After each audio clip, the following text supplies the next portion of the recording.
নমস্কার বন্ধুরা, তোমরা কেমন আছো? আশা করি সকলে ভালো আছো আর আমিও ভালো আছি। আজ আমি তোমাদের সঙ্গে শেয়ার করলাম কম মশলায় পনির রেসিপি। চলো বন্ধুরা দেখে নাও। পনির কাটা হয়ে গেছে, এবারে হলুদ লবণ দিয়ে মেখে নেব। বয়েল করা আলু কেটে নেব। আলু কাটা হয়ে গেছে, এবারে মশলা রেডি করে নেব। মশলাতে নিয়েছে একটি টমেটো, কাঁচা লঙ্কা, জিরে, আদা।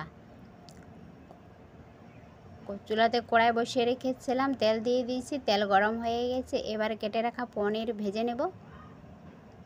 হালকাভাবে ভেজে নেব। পনির ভাজা হয়ে গেছে, এবারে প্লেটে তুলে নেব।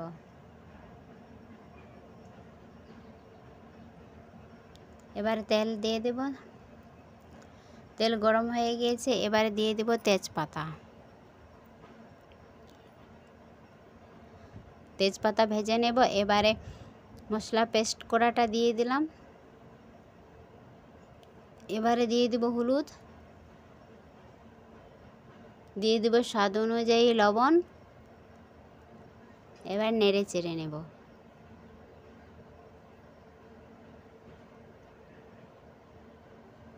হালকাভাবে নেড়ে চেড়ে নেব।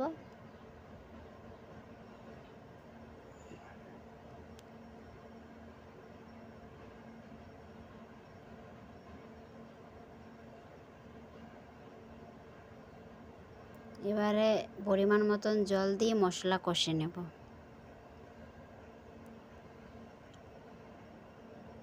মশলা কষে গিয়েছে, এবারে ফ্রাই পনির দিয়ে দেব। সাথে দিয়ে দেব আলু। এবারে নেড়ে চেড়ে নেব।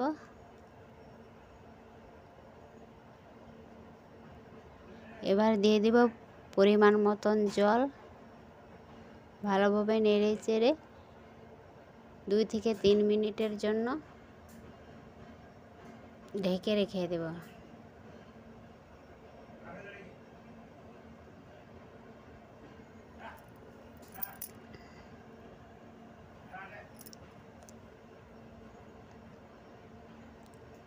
এবারে ঢাকন সরিয়ে নেড়ে চেড়ে নেব।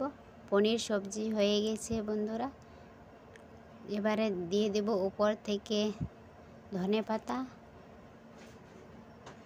আর দিয়ে দেব পনির মশলা।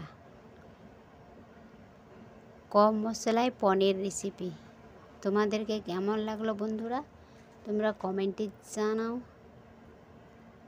এবারে পাত্রে ঢেলে নেব। আর যারা নতুন আমার চ্যানেল দেখছো, প্লিজ সাবস্ক্রাইব করে নিও, আমার পাশে থেকো। এবার উপর থেকে দিয়ে দেব ধনেপাতা। তোমরা ভালো থেকো, সুস্থ থেকো বন্ধুরা। দেখা হবে নেক্সট ভিডিওতে।